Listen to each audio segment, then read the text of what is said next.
Salut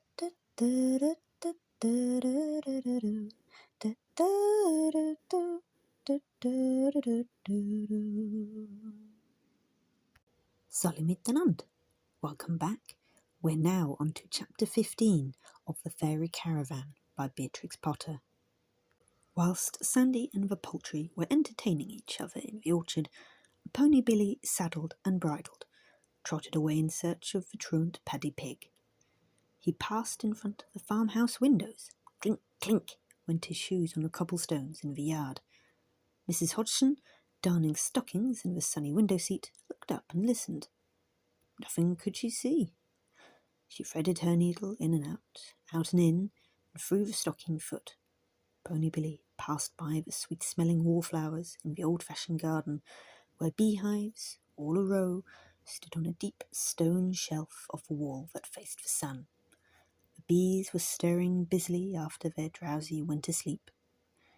He came along a cart track and through a gate onto the public road.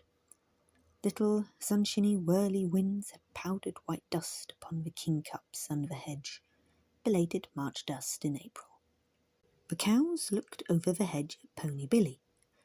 Said White Stockings to Fanny, "There goes a brave little saddle pony. Look how proudly he arches his neck, tosses his cunning head.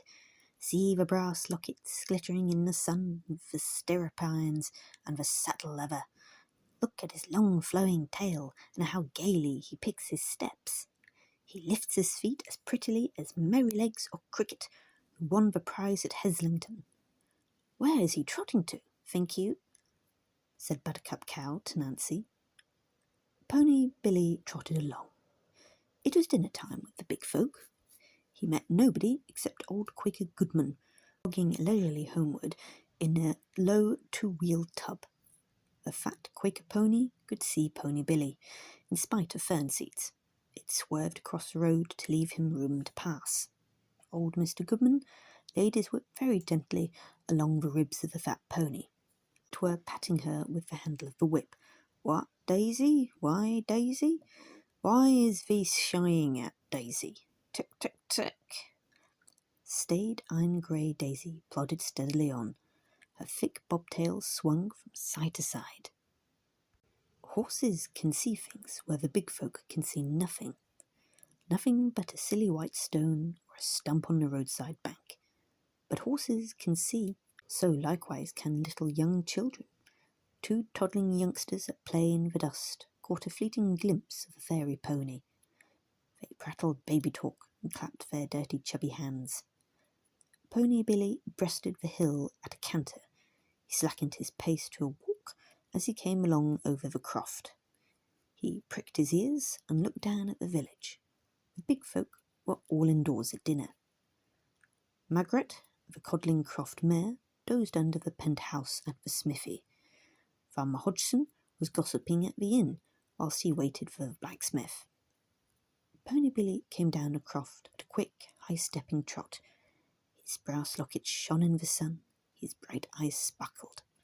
He hailed the smithy with eager neighings. "Hinny-ho, Metal! Bellows and shoes, Metal! Hinny-ho!" Out came Metal, barking, a hard-haired yellow terrier wearing a little leather apron. "Good day to you, Pony Billy. So the caravan is round again. What can I do for you this time? Another hoop? Another new circus trick?" "I wish to have my shoes removed and put on backwards." "Certainly. 4 removes, we will soon have them off," said Metal.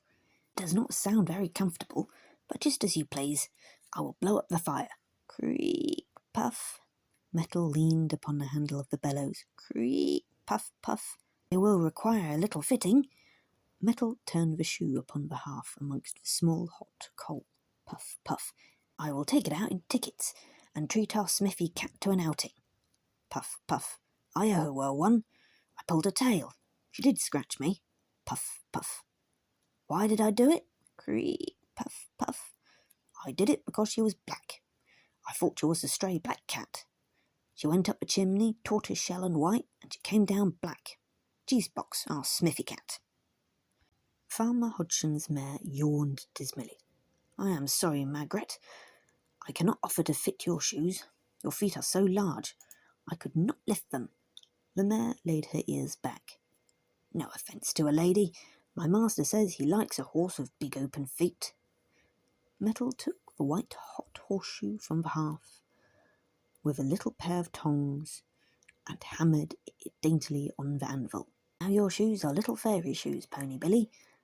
"Tick-tock, tap-tock," hammered Metal merrily and sang, "Shoe the horse and shoe the mare, but let the little colt go bare. Now lift up your foot till I fit it. Have you ever gone short of fern seeds since that night in the snow, Pony Billy?" "Never," said Pony Billy, shaking his mane to feel the precious packet nestling against his neck. Tap, tap, tap, hammered Metal. "Here, a nail, and there, trod. Now the horse is well shod. Yes, Cheesebox and I will be coming to the circus this evening." Then Margaret pricked her ears and whinnied at sound of hobnailed boots. Her master and the blacksmith came into the penthouse together. Just then Pony Billy came out. Farmer Hodgson did feel as though he had bumped against something soft, but there was nothing to be seen. It might have been the doorpost. Pony Billy walked up a stony lane, picking his footsteps carefully. It is not agreeable to trot amongst stones with 4 newly shod back-to-front shoes. He stepped in the softest places, by banks and hollows and turnings, by muddy places and dry, always leaving back-to-front horseshoe marks behind him, as though he had come down a lane instead of having gone up. He trotted into another lane, crossed a shallow ford, came roundabout behind the wood, and looked over a tumble-down wall. Pringle Wood lay before him, silent still, crowned with golden green in a pale spring afternoon. Almost silent, almost still, save for a whispering breath amongst the golden green leaves and a faint tingle-ringle from the bluebells on the fairy hill of oaks. How blue the bluebells were! A sea of soft pale blue, tree behind tree and behind the trees, wave upon wave, a blue sea of bluebells. Below the stone wall, behind it and the wooden hill, was a tangled doggy dell, matted with brambles and wild raspberry canes, and last year's withered meadowsweet and keshes. Young larch trees and spruces struggled through the briars. A little stream slid gently round the hill beneath elders and hazel bushes.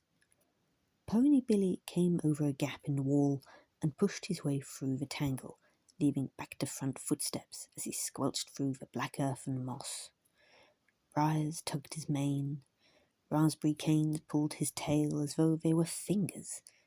He left tufts of his shaggy coat upon the brambles. He whinnied, "Hinny-ho, where are you hiding, Paddy Pig?" No one answered, only there seemed to be a faint tingle-ringle of laughing from the thousands of bluebells in the wood. Pony Billy got out of the bog with a jump and a scramble up the steep grassy slope of the hill. Round and round and round he went, underneath the oaks, always going widdershins, contrary to the sun, always leaving back-to-front misleading marks behind him. 6 times round he went, and he saw nothing but the bluebells in the oaks. But the 7th time round he saw a little Jenny Wren chittering and fussing around an old hollow tree. "What are you scolding, you little Jenny Wren?" She did not stay to answer. She darted through the wood, twittering gaily. "I had better go and look inside that hollow tree myself," thought Pony Billy. He walked up to it and looked in. "Ho, ho! What are you doing in there, Paddy Pig? Come out." "No more," replied Paddy Pig. He was sitting huddled up inside the tree, with his 4 trotters pressed against his tummy. "Never again. I cannot break through the ropes." "Ropes? Don't be silly. There's nothing but cobwebs." What? No ropes?" "Come out at once," said Pony Billy, stamping. "I am ill," replied Paddy Pig. He pressed his trotters on his waistcoat. "What have you been eating?" "Tartlets."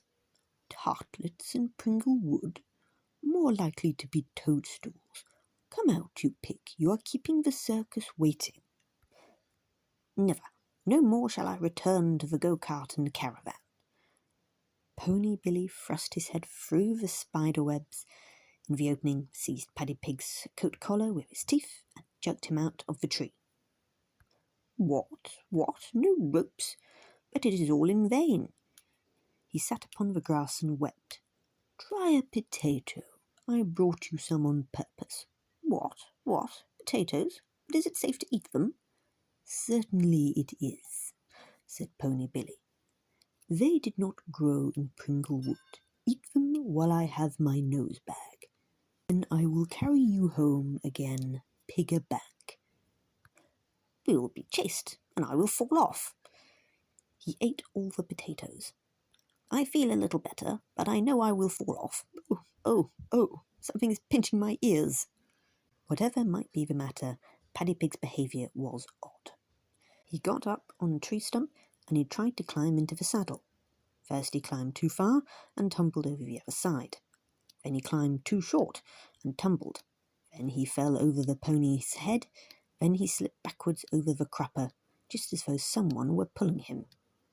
He sat upon the ground and sobbed.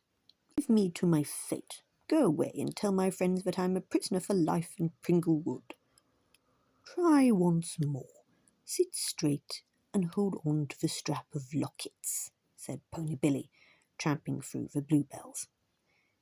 He came out from under the trees into the sunshine. He trotted across the green grass of an open meadow and carried Paddy Pig safely back to camp.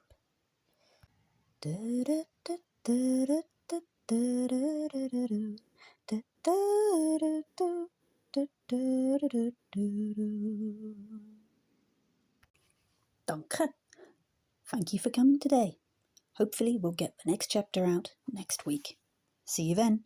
Auf Wiedersehen.